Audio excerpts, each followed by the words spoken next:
तो आज हमने बनाया चूल्हे पे खाना। So hey good morning everyone, this side Ayushi, a working women. Welcome to my YouTube channel.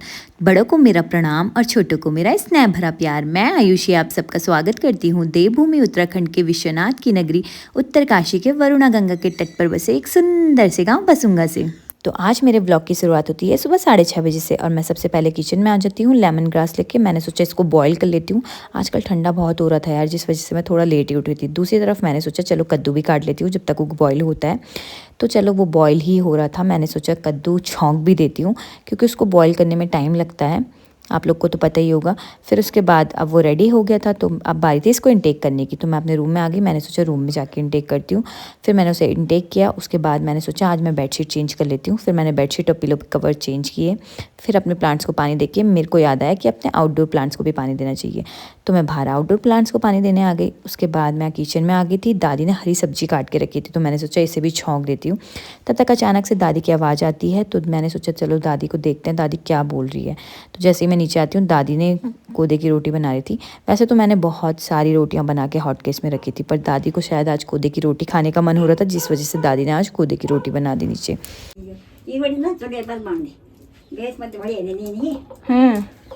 तो ये था मेरा आज का ब्रेकफास्ट। तो आज मैंने ब्रेकफास्ट ही किया था, ब्रंच नहीं किया था। तो चलो अब मैं रेडी हो गई थी ऑफिस के लिए। अब आप लोगों से ऑफिस में मिलते हैं। तो ऑफिस में कुछ देर काम करने के बाद तब तक मेरी कलीग आ जाती हैं, जिन्होंने बताया मुझे कि खटाई के जो बाहर के छिलके होते हैं ये हेल्थ के लिए बहुत अच्छे होते हैं, इन्हें खाना चाहिए, विटामिन सी इनमें होता है। वैसे सच में खाना चाहिए, बहुत टेस्टी भी होते हैं। तभी थोड़ी देर बाद ये देखो ये मिल जाती है मुझे, और ये देखो इसने कितने प्यार से डॉगी को पकड़ा होता है यार, ये बहुत क्यूट लग रहे थे दोनों। तो आज जैसे मैं ऑफिस से घर आती हूँ मैंने देखा कि दादी आज मेरी फेवरेट दाल बॉईल करने के लिए रखने वाली थी, और वो थी गैद की दाल। मैं काफ़ी दिन से कन्विंस करी थी दादी को, दादी बोल रही थी बहुत गर्म होती है, बहुत गर्म होती है, अभी नहीं खानी, लेकिन आज फाइनली दादी मान गई। तो आज हमने बॉईल करने के लिए रखी गैद की दाल। आप लोग को पता है हम आज कुछ दिन से बॉईल यहीं पे करे थे दाल, और आज हमने डिसाइड किया था कि आज रात का खाना भी हम यहीं पे बनाएंगे। उसके बाद मुझे लग गई थोड़ा भूख, मैंने सोचा चलो मैगी बनाती हूँ। फिर तब तक सास जी भी खेत से आ गए थे तो सबके लिए चाय और मैगी। तो कुछ देर बाद रात हो गई और अब बारी थी खाना बनाने की। तो सास जी ने जल्दी जल्दी शॉपिंग करी और मैंने खाना बनाना स्टार्ट कर दिया। ऐसा नहीं था कि मेरा फर्स्ट टाइम था चूल्हे पे खाना बनाने का, मैंने इससे पहले भी खाना बनाया है। बहुत बार तो नहीं बनाया लेकिन कुछ बार बनाया है, 1-2 बार बनाया है। मेरी एक फ्रेंड थी उसके घर पे मैंने बनाया था चूल्हे पे खाना, तो मतलब मुझे आता है सारा खाना बनाना। बस रोटी बनानी नहीं आती यार मुझे, क्योंकि रोटी मैंने कभी बनाई नहीं चूल्हे पे। फिर आज मैं बनाने वाली थी गैद की दाल। तो मैंने सबसे पहले घी ऐड किया, क्योंकि मुझे गैद की दाल ना घी में बहुत टेस्टी लगती है। तो घी डालने के बाद मैंने उस पर डाला जख्या, फिर कटी हुई लहसुन के बाद मैंने डाला उसमें प्याज ब्राउन होने के बाद मैंने टमाटर डाल दिया। फिर मैंने मसाला और नमक ऐड करके उसको थोड़ा टमाटर को गलाया।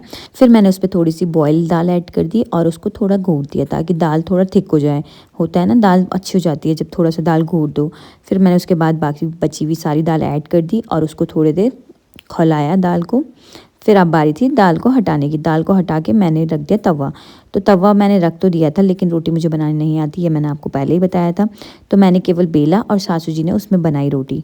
तो ये देख रहे होंगे आप कि मैं केवल बेल के सास जी को दे रही थी और सास जी बाकी का काम कर रही थी, जो आगे मतलब उसको सेकना वगैरह जो भी था वो सब सास जी ने करा। तो अब सारा खाना रेडी हो गया था, सब्जी भी बन गई थी, दाल भी बन गई थी, चावल भी बन गए थे और रोटी भी बन गई थी। तो अब आई थी डिनर करने की। डिनर करने के बाद अब तो मेन मुद्दा था कि दादी आज कहाँ सोएगी, क्योंकि ससुर जी आज देहरादून चले गए थे, जिस वजह से अब्बू चाहता था कि दादी सास जी के साथ सोए, लेकिन दादी नहीं चाहती थी कि वो सास जी के साथ सोए, वो सोना चाहती थी ऊपर ही। उस वजह से बहुत देर तक डिस्कशन चला और सच बताऊं तो मेरा ना पेट दर्द हो गया था यार हंस हंस के। सास जी बोल रही थी कोई बात नहीं आप सो जाओ, दादी चाह रही थी कि वो यहीं सोए, लेकिन मेरा देवर चाह रहा था कि नहीं दादी सोए मम्मी के साथ। तो ये इस चीज़ को लेके इतना डिस्कशन हुआ ना, मैं सच बता रही हूँ मेरा इतना पेट दर्द हो गया था ना। बाकी आगे का डिस्कशन आप खुद ही सुन लो। दादी भाई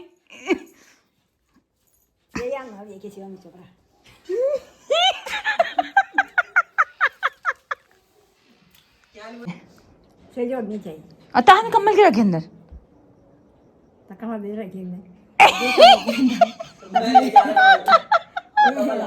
लेके आओ फटाफट लेके आओ दादी। अच्छा कमल तो आने अंदर रख दी ना, पर छोड़ो ना, कमल तो आने अंदर रख दी।